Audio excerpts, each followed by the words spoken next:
ਸਾਰਿਆਂ ਨੂੰ ਸਤਿ ਸ਼੍ਰੀ ਅਕਾਲ। 8ਵੀਂ ਕਲਾਸ ਦੇ ਬੱਚੇ, ਮੈਂ Inderjit Saroj science master Samla school Rupnagar ਤੋਂ। ਅੱਜ ਅਸੀਂ ਆਪਣਾ 8ਵੀਂ ਕਲਾਸ ਦਾ ਜੋ ਹੈ ਉਹ ਪਹਿਲਾ ਪਾਰਟ ਸਾਡੇ ਕੋਲ ਜੋ ਹੈ ਫਸਲ ਉਤਪਾਦਨ ਅਤੇ ਪ੍ਰਬੰਧਨ ਦੇ ਪ੍ਰਮੁੱਖ ਸ਼ਬਦਾਂ ਦੀ ਗੱਲ ਕਰਨੀ ਹੈ।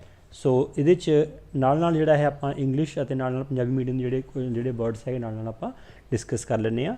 तो नंबर 1 ਤੇ ਹੈ ਜੀ ਐਗਰੀਕਲਚਰ ਪ੍ਰੈਕਟਿਸਿਸ ਕਿਆ ਹੁੰਦੀਆਂ ਨੇ। In order to provide food to our growing population we need to adopt certain agriculture practices.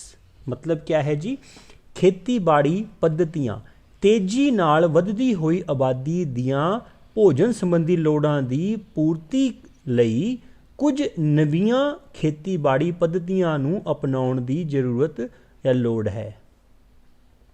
Number 2 ਤੇ ਸਾਡੇ ਕੋਲ ਹੈ ਜੀ ਪਸ਼ੂ ਪਾਲਣ। ਪਸ਼ੂ ਪਾਲਣ ਸਾਡੇ ਕੋਲ ਕਿਆ ਹੈ ਜੀ, ਐਨੀਮਲ ਹਸਬੈਂਡਰੀ। ਇਸ ਨੂੰ ਅਸੀਂ ਕਹਿੰਦੇ ਜੀ ਇਸੇ ਪੇਜ ਦੇ ਉੱਪਰ food is also obtained from animals for which animal are reared, this is called animal husbandry. ਔਰ ਕਹਿ ਸਕਦੇ ਹਾਂ ਜੀ ਪਸ਼ੂਆਂ ਤੋਂ ਵੀ ਭੋਜਨ ਪ੍ਰਾਪਤ ਹੁੰਦਾ ਹੈ, ਇਸ ਲਈ ਪਸ਼ੂਆਂ ਦਾ ਪਾਲਣ ਪੋਸ਼ਣ ਕੀਤਾ ਜਾਂਦਾ ਹੈ, ਜਿਸ ਨੂੰ ਪਸ਼ੂ ਪਾਲਣ ਕਹਿੰਦੇ ਹਾਂ। ਨੰਬਰ 3 ਤੇ ਹੈ ਸਾਡੇ ਕੋਲ ਜੀ ਫਸਲ ਜਾਂ ਕ੍ਰੌਪ। ਕ੍ਰੌਪ ਦੀ ਜੇ ਗੱਲ ਕਰੀਏ ਤਾਂ ਇੱਕੋ ਪ੍ਰਜਾਤੀ ਦੇ ਪੌਦਿਆਂ ਨੂੰ ਇੱਕੋ ਥਾਂ 'ਤੇ ਉਗਾਉਣ ਨੂੰ ਫਸਲ ਕਹਿੰਦੇ ਹਾਂ, ਜਾਂ ਫਿਰ same kind of plants grown and cultivated at a place constitute a crop.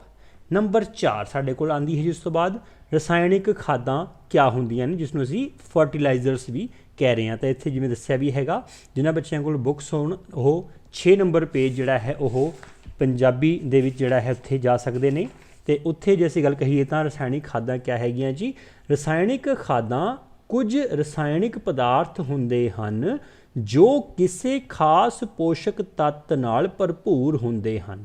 ਇਹਦੇ 'ਚ ਅਸੀਂ ਗੱਲ ਕਰੀਏ ਤਾਂ urea, ammonium sulphate, super phosphate, potash ਆਦਿ ਸਾਡੇ ਕੋਲ ਜਿਹੜੇ ਨੇ ਉਹ ਆਉਂਦੇ ਹੈਗੇ ਹੈ। ਠੀਕ ਹੈ। ਅਤੇ ਇੰਗਲਿਸ਼ ਦੀ ਜੇ ਅਸੀਂ ਗੱਲ ਕਰੀਏ ਤਾਂ ਸਾਡੇ ਕੋਲ ਇੰਗਲਿਸ਼ ਮੀਡੀਅਮ ਦੇ ਵਿੱਚ ਗੱਲ ਆਉਂਦੀ ਹੈਗੀ ਹੈ the substances which are added to soil in the form of nutrient to form healthy and growth of plants. ਇਸ ਨੂੰ ਜਿਹੜਾ ਹੈ ਅਸੀਂ ਇੱਥੇ ਇਸ ਤਰ੍ਹਾਂ ਵੀ ਕਹਿ ਸਕਦੇ ਹਾਂ। ਅਤੇ ਉਸ ਤੋਂ ਬਾਅਦ ਸਾਡੇ ਕੋਲ ਅੱਗੇ ਜਿਹੜੀ ਚੀਜ਼ ਆਉਂਦੀ ਹੈ ਜੀ, ਨੈਕਸਟ ਪਰਿਭਾਸ਼ਾ ਸਾਡੇ ਕੋਲ ਆਉਂਦੀ ਹੈ ਜੀ, ਉਹ ਹੈ ਗ੍ਰੇਨਰੀਜ਼। ਗ੍ਰੇਨਰੀਜ਼ ਦੀ ਜੇ ਗੱਲ ਕਰੀਏ ਤਾਂ ਗ੍ਰੇਨਰੀਜ਼ ਕਿਆ ਹੈਗੀਆਂ ਜੀ, ਗੋਦਾਮ। ਗ੍ਰੇਨਰੀਜ਼ ਜਿਹੜੀਆਂ ਨੇ ਉਹ ਗੋਦਾਮ। ਇੱਥੇ ਜਿਹੜਾ ਹੈ ਉਹ ਚਿੱਤਰ ਦਿੱਤਾ ਹੋਇਆ ਹੈਗਾ ਸਾਡੀ ਕਿਤਾਬ ਦੇ ਵਿੱਚ, ਬਹੁਤ ਸੋਹਣਾ ਸਾਫ ਸੁਥਰਾ ਚਿੱਤਰ ਦਿੱਤਾ ਹੋਇਆ ਹੈਗਾ ਗੋਦਾਮ ਕਿਆ ਹੁੰਦੇ ਨੇ। ਅਤੇ ਜੇ ਅਸੀਂ ਗੋਦਾਮਾਂ ਦੀ ਗੱਲ ਕਰੀਏ ਤਾਂ ਕਹਿੰਦੇ ਜੀ ਕਿਸਾਨ ਆਪਣੇ ਵਰਤਣ ਲਈ ਦਾਣਿਆਂ ਨੂੰ ਬੋਰੀਆਂ ਜਾਂ ਧਾਤ ਦੇ ਬਰਤਨਾਂ ਵਿੱਚ ਭੰਡਾਰ ਕਰਦੇ ਹਨ। ਇਸ ਵੱਡੇ ਪੱਧਰ 'ਤੇ ਦਾਣਿਆਂ ਦਾ ਭੰਡਾਰ ਸੀਲੋਜ਼ ਜਾਂ ਗੋਦਾਮ, ਇਹ ਦੋਨੋਂ ਹੀ ਪਰਿਭਾਸ਼ਾਵਾਂ ਸਾਡੀਆਂ ਇੱਥੋਂ ਹੀ ਨਿਕਲ ਜਾਣਗੀਆਂ। ਅਸੀਂ ਜੇਕਰ ਗੱਲ ਕਰੀਏ ਤਾਂ ਸਾਡੇ ਕੋਲ ਜਿਹੜਾ ਹੈ ਉਹ 5 ਨੰਬਰ ਦੇ ਉੱਪਰ ਜਿਹੜੀ ਹੈ ਉਹ ਗੋਦਾਮ ਜਾਂ ਗ੍ਰੇਨਰੀਜ਼ ਹੈ, ਅਤੇ ਉਸ ਤੋਂ ਬਾਅਦ ਸਾਡੇ ਕੋਲ ਜੀ ਨੰਬਰ 13 ਦੇ ਉੱਪਰ ਸੀਲੋਜ਼ ਹੈ। ਸੋ ਦੋਨੋਂ ਹੀ ਸਾਡੀਆਂ ਜਿਹੜੀਆਂ ਨੇ, ਸੀਲੋਜ਼ ਦੀ ਡਾਇਗਰਾਮ ਸਾਡੇ ਕੋਲ ਜਿਹੜੀ ਹੈ ਬੁੱਕ 'ਚ ਬਹੁਤ ਸੋਹਣੀ ਜਿਹੜੀ ਆ ਦਿੱਤੀ ਹੋਈ ਹੈਗੀ ਹੈ ਕਿ ਵੱਡੇ ਪੱਧਰ ਦੇ ਉੱਪਰ ਜਿਹੜਾ ਹੈ ਇਹਨਾਂ ਦਾ ਭੰਡਾਰਨ, ਫਸਲ ਉਤਪਾਦਾਂ ਦਾ ਜੋ ਭੰਡਾਰਨ ਹੈ ਉਸਨੂੰ ਅਸੀਂ ਜਿਹੜਾ ਹੈ ਉਹ ਗੋਦਾਮ ਜਾਂ ਸੀਲੋਜ਼ ਕਹਿ ਰਹੇ ਹਾਂ। ਉਸ ਤੋਂ ਬਾਅਦ ਸਾਡੇ ਕੋਲ ਅੱਗੇ ਆਉਂਦੀ ਹੈ ਜੀ ਉਹ ਹੈ ਵਾਢੀ।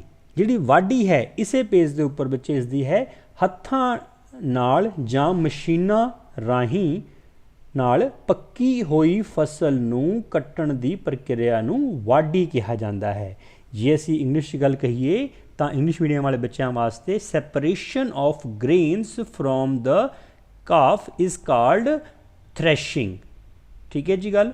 ਉਸ ਤੋਂ ਬਾਅਦ ਹੈ ਜੀ ਨੰਬਰ 7 ਦੇ ਉੱਪਰ ਇਰੀਗੇਸ਼ਨ। ਇਰੀਗੇਸ਼ਨ ਮਤਲਬ ਸਿੰਚਾਈ। ਸਿੰਚਾਈ ਦੀ ਗੱਲ ਕਰੀਏ ਤਾਂ ਇਸੇ ਪੇਜ ਦੇ ਉੱਪਰ supply of water to crops at appropriate intervals is called irrigation, ਜਾਂ ਇਸ ਨੂੰ ਅਸੀਂ ਇੰਜ ਵੀ ਕਹਿ ਸਕਦੇ ਹਾਂ ਕਿ ਫਸਲਾਂ ਨੂੰ ਉਚਿਤ ਜਾਂ ਢੁਕਵੇਂ ਅੰਤਰਾਲ 'ਤੇ ਪਾਣੀ ਦੇਣ ਦੀ ਪ੍ਰਕਿਰਿਆ ਨੂੰ ਸਿੰਚਾਈ ਆਖਦੇ ਹਨ।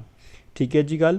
ਉਸ ਤੋਂ ਬਾਅਦ ਸਾਡਾ ਗੱਲ ਆਉਂਦੀ ਹੈ ਜੀ ਅੱਗੇ 8 ਨੰਬਰ ਦੇ ਉੱਪਰ ਹੈ ਅਗਲੀ ਪਰਿਭਾਸ਼ਾ, ਉਹ ਹੈ ਖਰੀਫ। ਖਰੀਫ ਅਸੀਂ ਜੇ ਗੱਲ ਕਹੀਏ ਤਾਂ ਕਿਆ ਹੁੰਦੀ ਹੈ ਜੀ, ਖਰੀਫ ਜਿਹੜੀ ਹੈ ਇੱਕ ਫਸਲ ਦੀ ਕਿਸਮ ਹੈ। ਤਾਂ ਸਾਡੇ ਕਹਿੰਦੇ ਜੀ ਕੀ ਹੈ ਕਿ ਜੋ ਫਸਲਾਂ ਵਰਖਾ ਰੁੱਤ ਵਿੱਚ ਉਗਾਈਆਂ ਜਾਂਦੀਆਂ ਹਨ ਉਹਨਾਂ ਨੂੰ ਖਰੀਫ ਦੀਆਂ ਫਸਲਾਂ ਕਿਹਾ ਜਾਂਦਾ ਹੈ।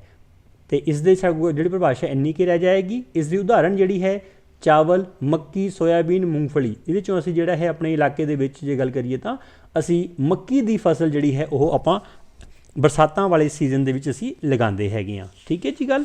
ਤੇ ਉਸ ਤੋਂ ਬਾਅਦ ਇਸ ਨੂੰ ਹੀ ਇੰਗਲਿਸ਼ ਜੇ ਗੱਲ ਕਹੀਏ ਤਾਂ ਖਰੀਫ ਕ੍ਰੌਪ ਕਿਆ ਹੁੰਦੀ ਹੈ। The crop which are sown in the rainy season are called kharif crop. ਤੇ ਇਹਦੇ 'ਚ ਅਸੀਂ ਗੱਲ ਕਹੀਏ ਤਾਂ ਇਹ ਜਿਹੜੀ ਹੈ ਜੂਨ ਤੋਂ ਸਤੰਬਰ ਮਹੀਨੇ 'ਚ ਲਗਾਈ ਜਾਂਦੀ ਹੈ। ਤੇ ਉਦਾਹਰਣ ਜਿਹੜੀ ਹੈਗੀ ਉਹ ਪੈਡੀ, ਧਾਨ, ਮੇਜ਼, ਮਤਲਬ ਜਿਹੜੀ ਅਸੀਂ ਕਿਹਾ ਜੀ ਮੱਕੀ ਸਾਡੀ ਜਿਹੜੀ ਹੈ ਇਹਦੇ 'ਚ ਮੇਨ ਕਰਕੇ ਆਉਂਦੀ ਹੈਗੀ ਹੈ। ਠੀਕ ਹੈ ਜੀ ਗੱਲ। ਉਸ ਤੋਂ ਬਾਅਦ ਸਾਡੇ ਕੋਲ ਅਗਲੀ ਪਰਿਭਾਸ਼ਾ ਹੈ ਜੀ ਉਹ ਹੈ ਮੈਨਿਓਰ। ਮੈਨਿਓਰ ਦੀ ਜੇ ਅਸੀਂ ਜੇ ਗੱਲ ਕਰੀਏ ਤਾਂ ਸਾਡੇ ਕੋਲ ਕਰਨ ਦੀ ਜੀ ਕਿ ਮੈਨਿਓਰ ਕਿਆ ਹੁੰਦੀ ਹੈ। ਮੈਨਿਓਰ ਅਸੀਂ ਕਿਹਾ ਜੀ ਰੂੜੀ ਖਾਦ ਨੂੰ ਕਹਿੰਦੇ ਹਾਂ। ਮੈਨਿਓਰ ਕੀ ਹੈ ਜੀ, ਰੂੜੀ ਖਾਦ ਨੂੰ ਕਹਿ ਰਹੇ ਹਾਂ। ਤਾਂ ਰੂੜੀ ਖਾਦ ਸਾਡੇ ਕੋਲ ਕੀ ਹੈ ਜੀ, ਰੂੜੀ ਖਾਦ ਕੁਦਰਤੀ ਪਦਾਰਥ ਹੈ ਜੋ ਕਿ ਪੌਦਿਆਂ ਅਤੇ ਜੰਤੂਆਂ ਦੇ ਵਿਅਰਥ ਪਦਾਰਥਾਂ ਦੇ ਅਪਘਟਨ ਤੋਂ ਤਿਆਰ ਹੁੰਦੀ ਹੈ। ਪੌਦਿਆਂ ਅਤੇ ਜੰਤੂਆਂ ਦੇ ਵਿਅਰਥ ਪਦਾਰਥਾਂ ਤੋਂ ਤਿਆਰ ਹੁੰਦੀ ਹੈ। ਇਸ ਨੂੰ ਅਸੀਂ ਜੇ ਇੰਗਲਿਸ਼ ਮੀਡੀਅਮ ਦੀ ਗੱਲ ਕਹੀਏ ਤਾਂ ਇੰਗਲਿਸ਼ ਮੀਡੀਅਮ ਬੱਚਿਆਂ ਵਾਸਤੇ manure is natural substance obtained by decomposition of cattle dung during human waste and plant residues. ਠੀਕ ਹੈ ਜੀ। ਪਰਿਭਾਸ਼ਾਵਾਂ ਨੂੰ ਚੰਗੀ ਤਰ੍ਹਾਂ ਜਿਹੜਾ ਹੈ ਉਹ ਅਸੀਂ ਯਾਦ ਰੱਖਣਾ ਹੈ, ਇਸ ਤਰ੍ਹਾਂ ਇਸ ਨੂੰ ਕੋਸ਼ਿਸ਼ ਕਰਨੀ ਹੈ। ਸੋ ਅੱਗੇ ਸਾਡੇ ਕੋਲ ਨੰਬਰ 10 ਦੇ ਉੱਪਰ ਹੈ ਜੀ ਉਹ ਹੈ ਪਰਿਭਾਸ਼ਾ ਪਲੋ ਜਾਂ ਹਲ। ਕਹਿੰਦੇ ਜੀ ਹੁਣ ਹਲ ਅਸੀਂ ਜਿਹੜਾ ਹੈ ਉਹ ਕਿੱਥੇ ਵਰਤਦੇ ਹਾਂ। ਕਹਿੰਦੇ ਜੀ ਹਲ ਕਿਆ ਹੈ, ਬਹੁਤ ਪੁਰਾਣੇ ਸਮੇਂ ਤੋਂ ਹਲ ਨੂੰ ਮਿੱਟੀ ਉਲਟਾਉਣ ਲਈ, ਖਾਦ ਪਾਉਣ ਲਈ, ਨਦੀਨ ਹਟਾਉਣ ਲਈ ਅਤੇ ਮਿੱਟੀ ਖੁਰਚਣ ਲਈ ਵਰਤਿਆ ਜਾਂਦਾ ਹੈ। ਸੋ ਇਸ ਦੀ ਪਰਿਭਾਸ਼ਾ ਜਿਹੜੀ ਹੈ ਬੇਟਾ ਜੀ ਇਹ ਇੱਥੇ ਤੋਂ ਸਭ ਨੇ ਜਿਹੜਾ ਹੈ ਇਸ ਨੂੰ ਇੱਦਾਂ ਹੀ ਜਿੱਦਾਂ ਤੁਹਾਨੂੰ ਦੱਸੀ ਜਾ ਰਹੀ ਹੈ ਨੋਟ ਕਰ ਲੈਣੀ ਹੈ। ਇੰਗਲਿਸ਼ ਮੀਡੀਅਮ ਦੇ ਬੱਚਿਆਂ ਦੇ ਲਈ ਜਿਹੜੀ ਹੈ ਪਰਿਭਾਸ਼ਾ there is being used since ancient time for tilling the soil, adding fertilizers to crop, removing the weeds, scraping of soil etc. ਜਿਹੜੀ ਹੈ ਅਸੀਂ ਉਹ ਇਸ ਤਰ੍ਹਾਂ ਕਹਿ ਸਕਦੇ ਹੈਗੇ ਹਾਂ।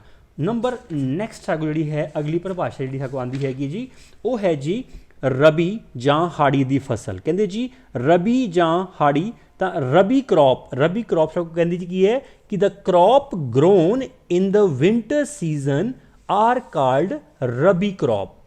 ਹੁਣ ਇਹ ਕਿੱਥੋਂ ਲਾਈ ਜਾਂਦੀ ਹੈ ਜੀ, ਅਕਤੂਬਰ ਤੋਂ ਮਾਰਚ ਤੱਕ ਲਾਈ ਜਾਂਦੀ ਹੈ। ਜਿਹੜਾ ਕਿ ਜਿਵੇਂ ਅਸੀਂ ਅੱਜ ਕੱਲ੍ਹ ਗੱਲ ਕਰਦੇ ਪਏ ਹਾਂ, ਅਸੀਂ ਜਿਹੜਾ ਹੈ ਜਿਹੜੀ ਅੱਜ ਕੱਲ੍ਹ ਫਸਲ ਵੱਢੀ ਹੈ ਉਹ ਕਣਕ ਹੈ, ਗ੍ਰਾਮ, ਚਨੇ, ਪੀ ਅਸੀਂ ਕਿਹਾ ਸਾਡੇ ਕੋਲ ਜੀ ਉਹ ਮਟਰ ਜਿਹੜੇ ਹੈਗੇ ਜਾਂ ਮਸਟਰਡ ਆਇਲ ਜਾਂ ਸਰੋਂ ਹੋ ਗਈ। ਠੀਕ ਹੈ ਜੀ ਗੱਲ। ਇਹੀ ਚੀਜ਼ ਸਾਡੇ ਕੋਲ ਜਿਹੜੀ ਹੈ ਪੰਜਾਬੀ ਮੀਡੀਅਮ ਦੇ ਬੱਚਿਆਂ ਦੇ ਲਈ ਕਿ ਜੋ ਫਸਲਾਂ ਸਰਦੀ ਦੀ ਰੁੱਤ ਵਿੱਚ ਉਗਾਈਆਂ ਜਾਂਦੀਆਂ ਹਨ ਉਹਨਾਂ ਨੂੰ ਰਬੀ ਦੀਆਂ ਫਸਲਾਂ ਕਹਿੰਦੇ ਹਾਂ। ਠੀਕ ਹੈ ਜੀ ਗੱਲ। ਇਸ ਤੋਂ ਬਾਅਦ ਸਾਡੇ ਕੋਲ ਅਗਲੀ ਪਰਿਭਾਸ਼ਾ ਜਿਹੜੀ ਆਉਂਦੀ ਹੈ ਜੀ ਨੰਬਰ 12 ਦੇ ਉੱਪਰ ਉਹ ਹੈ ਜੀ ਸੀਡ। ਸੀਡ ਕਿਆ ਹੁੰਦੇ ਨੇ। ਸੀਡ ਅਸੀਂ ਕਿਹਾ ਜੀ ਬੀਜ ਨੇ।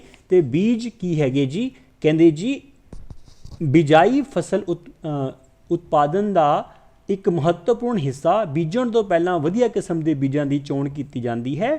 ਉੱਤਮ ਕਿਸਮ ਦੇ ਸਾਫ਼ ਤੇ ਸਿਹਤਮੰਦ ਬੀਜ ਹੀ ਵਧੀਆ ਹੁੰਦੇ ਹਨ। ਕਿਸਾਨ ਉਹਨਾਂ ਬੀਜਾਂ ਨੂੰ ਪਹਿਲ ਦਿੰਦੇ ਹਨ ਜੋ ਵਧੀਆ ਝਾੜ ਦਿੰਦੇ ਹਨ। ਠੀਕ ਹੈ ਜੀ ਗੱਲ। ਇਸ ਨੂੰ ਅਸੀਂ ਕਹਿ ਸਕਦੇ ਹਾਂ the most important part of crop production before sowing good quality seeds are selected. Good quality seeds are clean and healthy seeds of good variety. ਠੀਕ ਹੈ ਜੀ ਗੱਲ। ਨੰਬਰ ਨੈਕਸਟ ਕੋਲ ਹੈ ਜੀ ਉਹ ਹੈ 13 ਨੰਬਰ ਤੇ ਸੀਲੋਜ਼। ਅਸੀਂ ਜੋ ਪਹਿਲੀ ਗੱਲ ਕਹਿ ਚੁੱਕੇ ਹੈਗੇ ਆ ਸਾਡੇ ਕੋਲ ਸੀਲੋਜ਼ ਕਿਆ ਸੀਗੇ। ਨੈਕਸਟ ਹੈ ਜੀ ਸੋਇੰਗ ਜਿਹੜੀ ਹੈ ਸਾਡੇ ਕੋਲ ਜਿਹੜੀ ਹੈ ਇਸੇ ਪੇਜ ਦੇ ਉੱਪਰ ਸਾਡੇ ਕੋਲ ਜਿਹੜੀ ਪਰਿਭਾਸ਼ਾ ਹੈ ਉਹ ਆਂਦੀ ਹੈ। ਕਿਆ ਕਹਿੰਦੀ ਹੈ, sowing of seeds at appropriate depth and distance gives good yield. Good variety of seeds are sown after selection of healthy seeds. ਮਤਲਬ ਅਸੀਂ ਇਸ ਨੂੰ ਪੰਜਾਬੀ 'ਚ ਕਿਆ ਕਹਾਂਗੇ ਕਿ ਬੀਜਾਂ ਨੂੰ ਉਚਿਤ ਡੂੰਘਾਈ ਅਤੇ ਦੂਰੀ ਤੇ ਬੀਜਣ ਨਾਲ ਫਸਲਾਂ ਦਾ ਵਧੀਆ ਝਾੜ ਪ੍ਰਾਪਤ ਹੁੰਦਾ ਹੈ। ਸਿਹਤਮੰਦ ਬੀਜਾਂ ਦੀ ਚੋਣ ਕਰਕੇ ਵਧੀਆ ਕਿਸਮ ਦੇ ਬੀਜ ਬੀਜੇ ਜਾਂਦੇ ਹਨ। ਬਿਜਾਈ ਬੀਜ ਪੋਰ ਦੁਆਰਾ ਕੀਤੀ ਜਾਂਦੀ ਹੈ। ਇਸ ਤੋਂ ਬਾਅਦ ਨੈਕਸਟ ਸਾਡੇ ਕੋਲ ਆਉਂਦੀ ਹੈ ਜੀ ਗੱਲ ਉਹ ਹੈ ਭੰਡਾਰਨ। ਭੰਡਾਰਨ ਦੀ ਜੇ ਅਸੀਂ ਜੇ ਗੱਲ ਕਰੀਏ ਤਾਂ ਭੰਡਾਰਨ ਸਾਡੇ ਕੋਲ ਕਹਿੰਦੇ ਜੀ ਕਿਆ ਕਿਹਾ ਜਾਂਦਾ ਹੈਗਾ ਕਿ ਭੰਡਾਰਨ ਜਿਹੜਾ ਹੈ ਉਹ ਉੱਲੀਆਂ ਅਤੇ ਸੂਖਮ ਜੀਵਾਂ ਤੋਂ ਬਚਾਉਣ ਲਈ ਅਨਾਜ ਦਾ ਉਚਿਤ ਭੰਡਾਰਨ ਜ਼ਰੂਰੀ ਹੈ। ਠੀਕ ਹੈ ਜੀ ਗੱਲ। ਸਾਨੂੰ ਕਿਉਂ ਲੋੜ ਹੈ ਇਸ ਨੂੰ? ਤਾਂ ਕਹਿੰਦੇ ਜੀ ਕਿ proper storage of grain is necessary to protect them from pest and microorganisms. ਸਾਨੂੰ ਜਿਹੜਾ ਹੈ ਇਸ ਲਈ ਜਿਹੜੀ ਹੈ ਇਹਨਾਂ ਨੂੰ ਸਟੋਰ ਕਰਨ ਦੀ ਲੋੜ ਹੈ। ਉਸ ਤੋਂ ਬਾਅਦ ਹੈ ਸਾਡੇ ਕੋਲ ਜੀ ਅਗਲੀ ਟਰਮ ਹੈ ਥ੍ਰੈਸ਼ਿੰਗ। ਥ੍ਰੈਸ਼ਿੰਗ ਮਤਲਬ ਕਿਆ ਹੁੰਦਾ ਹੈ ਜੀ? ਗਹਾਈ। ਤੇ ਗਹਾਈ ਕਿਆ ਹੁੰਦਾ ਹੈ ਜੀ?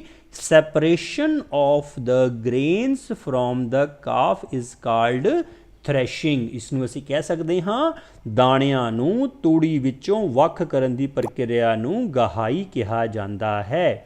ਠੀਕ ਹੈ ਜੀ ਗੱਲ। ਅਗਲੀ ਸਾਡੇ ਕੋਲ ਪਰਿਭਾਸ਼ਾ ਹੈ ਨਦੀਨ। ਨਦੀਨ ਕਿਆ ਹੁੰਦੇ ਨੇ ਜੀ?